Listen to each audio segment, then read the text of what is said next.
Hi, I'm Joe Harroz, president of the University of Oklahoma. I want to welcome you to our Conversations with the President.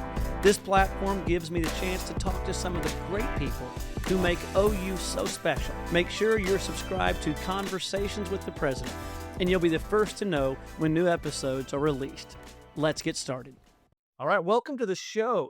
Before we get started with our guest, Dr. Ian Dunn, Executive Dean of the College of Medicine, we've got a new segment. I know the listeners, you all were begging to have this, and it's a series of questions that are sent to me under the topic and the name, Hey Harroz. Hey, Harroz. That's right. That sound effect just shows you how state-of-the-art our production really is, right? We asked listeners to send in their questions, and these are the first four. The first one is from a OU student named Kaya, and Kaya asks, if you had to take one of the classic tough pre-med classes at OU, like organic chemistry, physics, or genetics, how do you think you'd do? Well, Kaya, you'd never guess it, but I was actually pre-med through economics with a minor in zoology, which shows you never know what's going to happen. So I took all of those classes, and I can tell you right now, all of them went really well with the exception of Organic 1 and 2. Absolutely no shade to Dr. Basil Archulidales, but he saw fit to give me a B in organic chemistry, which I found to be merciful. Yeah, took all of them, and physics was great. Organic 1 and 2 were not my thing. I could not have tried harder. I could not manipulate molecules in 3D, and that gets you a B no matter how hard you work. Second question is from Kevin, who's an OU alum, asks, does OU have plans to expand their online degree offerings? Great question. Hopefully, Kevin, as you might know, we've doubled over the last couple of years online overall. Now we're at 5,000 students. We plan to get to 10,000 students in online over the next 3.5 to 4 years. And we've gone from professional master's degrees online to degree completion, and now we're working on a whole new suite, which is courses that are in the regular curriculum. So big plans to expand there. The third one, I think, is one of the most important questions that can be asked, which is about mental health resources for students, which is on the minds of a lot of people. We know there has been incredible growth in the need for mental health counseling, and all of us that have lived long enough know you're going to need it to some time, and I'm certainly among those. What we've done is we've added to the on-campus resources you might be familiar with that we've traditionally had on campus. We've added a thing called Timely Care, which is 24/7 access, which is a free virtual platform available to all OU students and accessible to the Student Affairs website. It's been a huge addition. In addition to that, all of us that are part of this university community are available as resources across the enterprise. The final question, you guessed it, parking. With all the successes that we've had, we talked about it on the last show, 5th year of record classes, 30% growth in the last 2 years, or I guess last 3 years. Parking is the issue. We're working on it. The good news is on the commuter side, it is available at all times. The only pinch point right now is 10 to 11:30 on weekdays. We're working on that. Housing is complicated. We added 220 parking spots in the last 2 years. It's not enough to keep up with demand, so we're pressing on that. And of course, parking is always free at Lloyd Noble with shuttle service there. But believe me, as I saw on at least one sign during college game day against Michigan, which, by the way, in case you didn't watch, spoiler alert, we actually won that game. There was one sign about OU parking. So as we grow, it's something we have to grow into, very aware of it and working hard on that. So that's all the time that we have for Hey Harroz, but keep the questions coming. Submit your questions at link.ou.edu/Hey Harroz. We couldn't make that any more complicated. It's the best we could do. And we might just answer your question next time on Hey Harroz. Hey, Harroz. And now I'd like to welcome our guest to the show for this episode, Dr. Ian Dunn. And today's topic is one that is incredibly important, I think, to all of us in Oklahoma. We have with us the Executive Dean of the College of Medicine. And I want to go through a bit of the bio with Dr. Dunn. But I would ask sort of the listeners in this broadcast that there's more to it than you might think about being the Dean of the College of Medicine. Ian and I became acquainted about 6 years ago. And Ian came to us from, he'd spent 8 years working full time at Harvard, where he was, and Brigham and Women's Hospital. And this is an important point because what they have there is what we're going to talk about, which is an academic health system. He is a world renowned neurosurgeon and nationally recognized both clinical physician and also researcher in this space, deep passion across the board. He came to us to OU in 2018. I had nothing to do with that, which is not a disclaimer, but a regret. He came in 2018 and took over as chair of our Department of Neurosurgery, brought it to new heights very quickly. And then as we began to form our own academic health system, like what they have at Harvard with Brigham and Women's Hospital, he then took on larger roles, including becoming the chief physician executive of the College of Medicine in a role that was then interim and is now permanent. A great deal to know here, pivotal to the OU Health merger. And in addition to all of these duties, which he now possesses, being executive dean of the College of Medicine and also the chief physician executive for OU Health, you also continue to perform neurosurgery, and which I think makes for a full day. First of all, welcome to the show, and tell us just briefly, how do you do all of these things? Well, thank you for having me on the show. And I'm honored every time I saw you have guests on the show. I thought maybe I'll make it on the podcast. Before I get into that, I want to touch on what brought me here. You mentioned I got here in late 2018, and having spent time in the Boston system, really wanted to lead a team. Maybe it's the equivalent of a senior partner in a law firm that wants to either stay there or strike out on his or her own. Just made a decision to leave, to want to lead a department, and it's been the best professional decision my wife and I ever made, and personal decision. I should add that. We had everything here to be successful, and I felt like there were some things we could do to even bring it to greater heights. So, in terms of So before we get to that, I just want to show you that you can tell he's truly Harvard trained and worked at Harvard, because when they're real, they always say in the Boston area, just through abject humility, probably, and shop there. people make a lot of assumptions about you in LA, and most of them are good.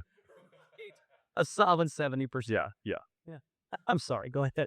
Uh, you know, the one thing I came to do was to lead a department of neurosurgery, and I've been fortunate to, hire great people, and I think we've brought a lot of good to the community in Oklahoma and to the state. And as I've had expanding roles, as you mentioned, PED now and chief physician executive, the one thing that I never want to lose sight of is what I spent 16 years training to do, which is being a neurosurgeon. And I think as we make decisions in an academic health system, in a big university setting around education, research, and clinical care, staying close to the intersection of all those missions has been really important. And I think it also it helps me retain a little bit of credibility when I'm dealing with our position. Well, that's amazing. And your area of expertise has to, as I understand it, with base of the skull tumors. And that's where you write, that's where you do your research, and that's where you practice as well. So if you ask me about the knee or the shoulder, I will just Google it, just like you. But I'm really specialized in a really, really small sliver of our field, and that is, as you mentioned, the tumors at the base of the skull. And after my time at Harvard in residency, which was forever, I spent a year with the world's most famous and well-recognized surgeon in that area. It would be like a musician trying to find Yo-Yo Ma and spending a year with him. And that was actually in Arkansas, a state that I didn't think I would, be moving to train. And it was the most transformative year it still resonates with me 15 years later. I still think about those lessons every single day. He wrote touch with my mentor. And really it was that introduction to Arkansas, which showed me, it was also my favorite year of medicine before coming to Oklahoma, and given all the time I'd spent at Harvard. And I saw the power of what patients need and what you could do in this region. And when this opportunity opened up, 8 years later, it was pretty easy to try and make the jump. Yeah, and not only is it fascinating, and just to be clear, it took you 16 years, not because you were slow at it, but because it actually takes that long to train. in this space. I do have to explain it that way because people, again, are making a lot of assumptions. I think it's really important when we think about um, what makes OU Health and the College of Medicine individually and collectively unique and special. And one of the things that we know our state struggles with healthcare. The latest ranking, we're 47th in terms of healthcare outcomes. So, could you describe what an academic healthcare enterprise is, and where the College of Medicine fits this? Sure. I think there's a structural piece, and then that begets a functional purpose. So structurally, 10% of health systems in the U.S. are academic health systems, and by definition, you need hospitals and clinics, but inextricably linked with at least the college of medicine. And typically, usually, other colleges do. In fact, we've got the great advantage here in our health campus of having 7 colleges plus the health system. So you need those elements to call yourself an academic health system just on paper. And then that structure together lets you do really 4 things that are really, really unique. One is provide advanced clinical care, and we'll come back to why that's different than the rest of the other. And advanced clinical care would mean the most serious and specialized sorts of. So we an academic health system provides all care, but in addition to care that's able to be provided in other even more community systems, it's typically care that requires deep expertise, requires teams of experts, and high complexity. The last stop, if you will. So again, while there are routine surgeries and routine medical visits that are done and taken care of, when you need complex cancer is always the best example. Complex brain spine tumor care, high-end cardiovascular care, complex medical conditions in the ICU requiring 5 to 6 different experts. Trauma is a great example. And so just to add to the data, 100% of NCI designated cancer centers in the U.S., 100% are in academic health systems. 65% of level 1 trauma systems are in academic health. 65% of pediatric ICU beds are in academic health systems. And I can go on and on. So it's that specialty based, team based, high end care where, and so all that said, there are huge resources, right? And really a jewel in the crown in not only a city and a state, in a region. So there's this advanced clinical care, I think, that's different than what you can get routinely in the community. There's that. The second is, of course, the education piece. So the entire country's workforce has passed through an academic health system at some point, either as a medical student, and after medical school, you have a residency and a fellowship. And there's also training for nurses. So there's a huge educational component that is the core of the mission. And these aren't just learners that are just taking things and leaching from this. They're also part of the workforce. So these systems and this complicated type of patient care can't really exist without the learners. The third is, academic health systems they're the engine of the biomedical research infrastructure in the country. There are freestanding research institutes around, but really the bulk of life-altering research, and hopefully we'll come back to why that's so important, how it touches all of us. And the fourth is community partnerships. So the data are really clear.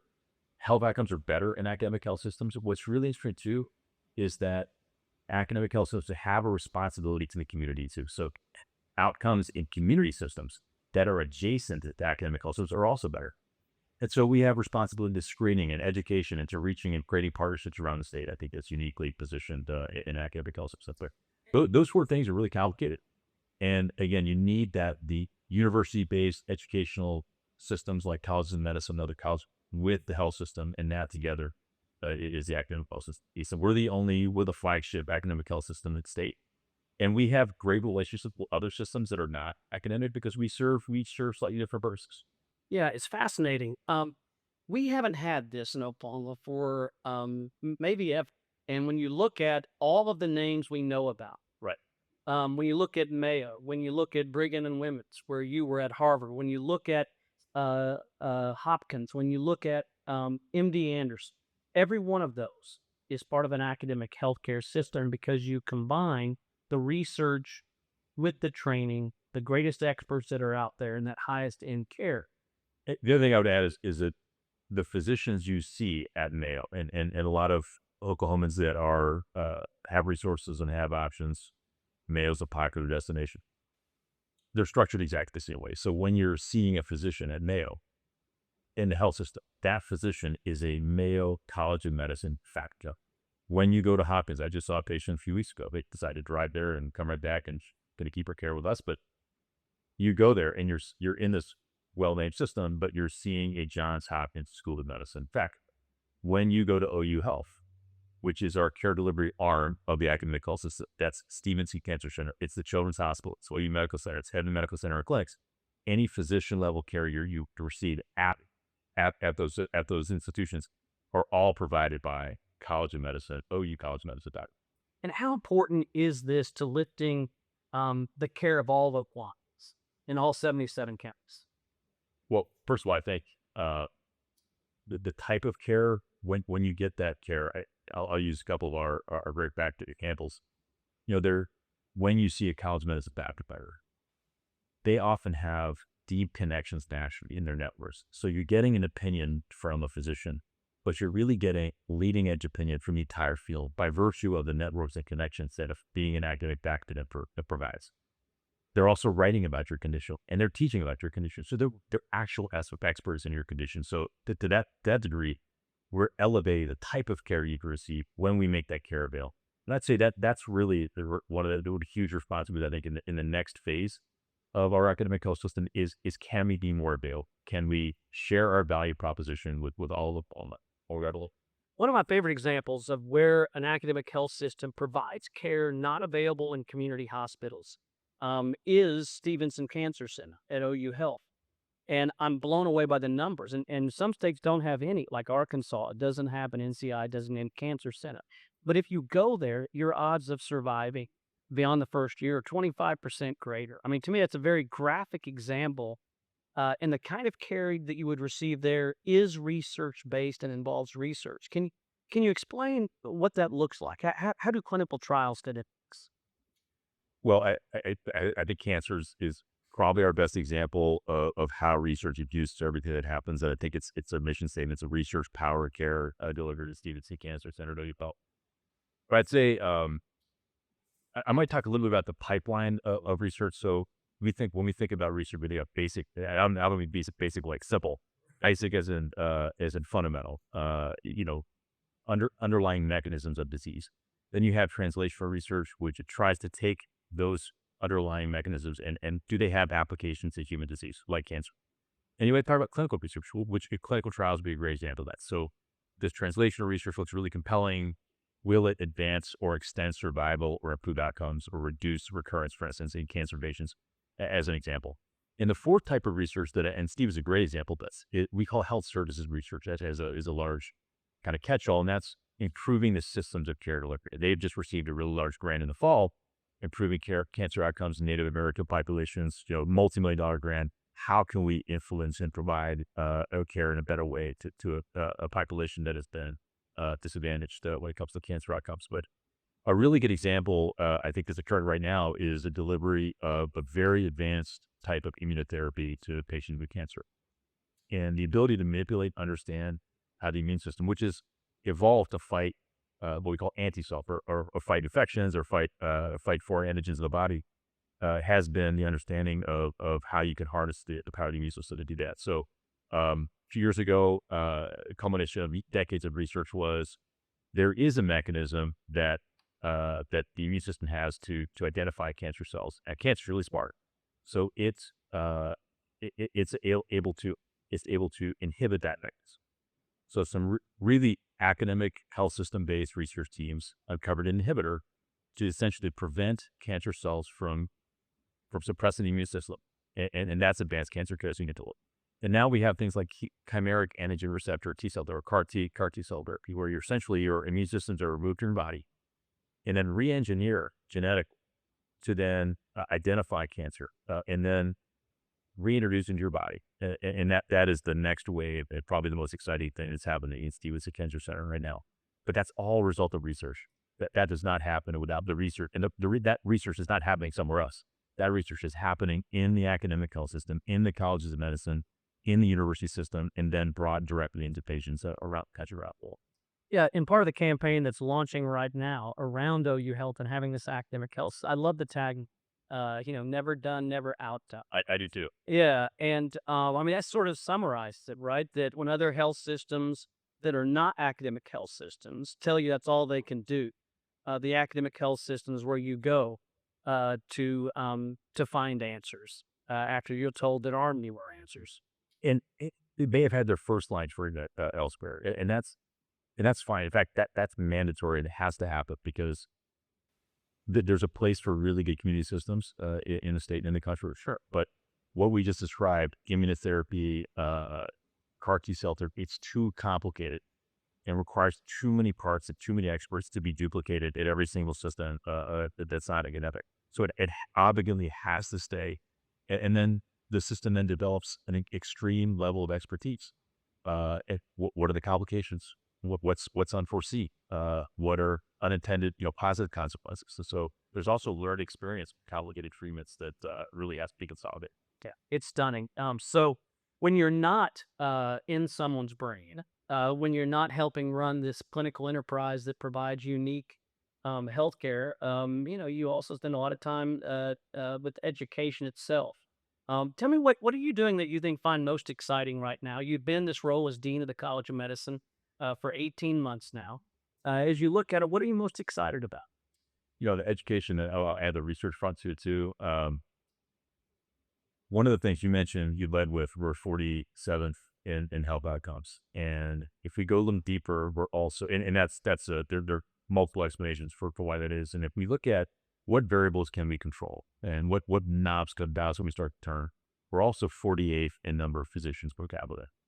And we're similarly ranked in number of medical students per capita. So very wisely, you and the regents, asked to think about admitting more medical students, which if you are 48th the number of physicians and 47th the number of students, seems really obvious. And so we're in the midst of that right now. So we're increasing our class size, as you know, by 40% over 5 years.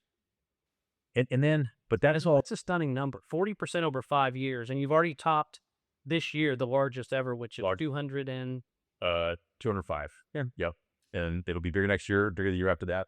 But I think then the task becomes keeping it up. Right. So I think as we think about, and then how do we model the educational experience so that they want to do that? And so when they're here in medical school, we just introduced a brand new medical school curriculum called Frontiers of Medicine, where we've taken the traditional 2 years of classroom instruction and 2 years of being in the hospital as an apprentice.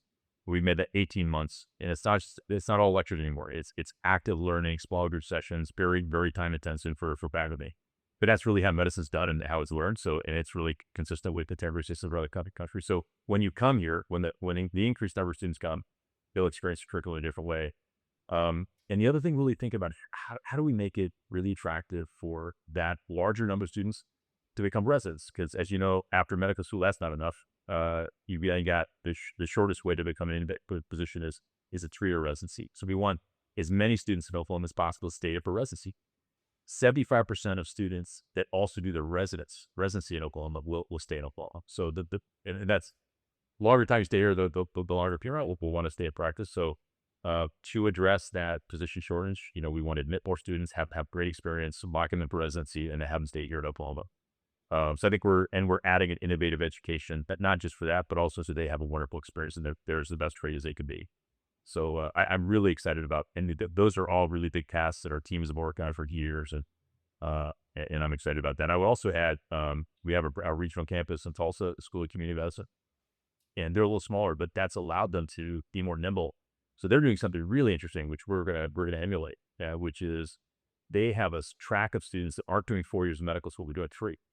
And because we want to be like the law school. And so after that would have been 4th year medical school, they're actually locking them in for their residency. So they start as residents as one of the 4th years.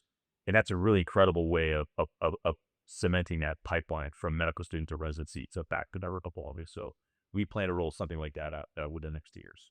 Yeah, it's really stunning. I've said it before, and I'll say it again. In my 30 plus years at the university, I think what's occurring here is the most exciting thing I've been a part of. And when you look at OU Health with Dr. Rick Lofgren and Jonathan Curtright and Provost Gary Raskob and your leadership, I truly believe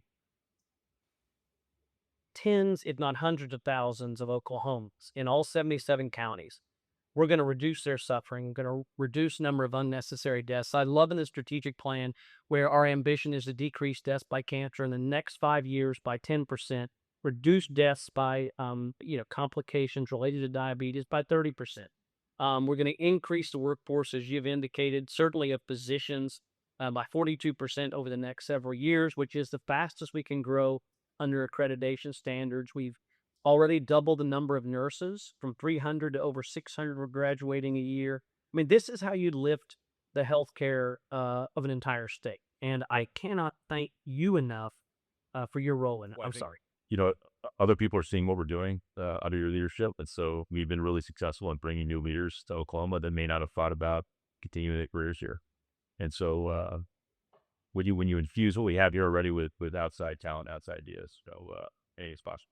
That was fascinating. For those that are curious, the level of leaders and the level of true experts that you're bringing in as department chairs, as faculty, is stunning. The qualifications are remarkable. We're taking them from both coasts. One of your latest hires for the Vice Dean for Research is a well-known Stanford expert, and what you'll be doing over the next 5 years, in bringing in the 150 new scientific and clinical experts is truly stunning. It is something to watch, and I can tell you, Ian, you're not only a great friend right now, you and your wife, who's also an academic physician, Carolyn Clark.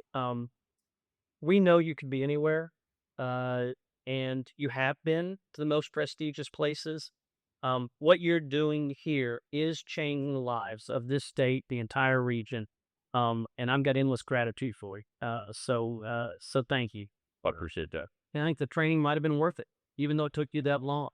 Hey, thanks for joining the show. Anytime. Appreciate you so much. This matters, and it's inspiring to hear it. Thanks to our listeners for tuning in. Hopefully you enjoyed this as much as I have. We'll be back more soon with more stories and insights and conversations that shape the university and the community. Thank you so much for joining us, and we'll see you next time.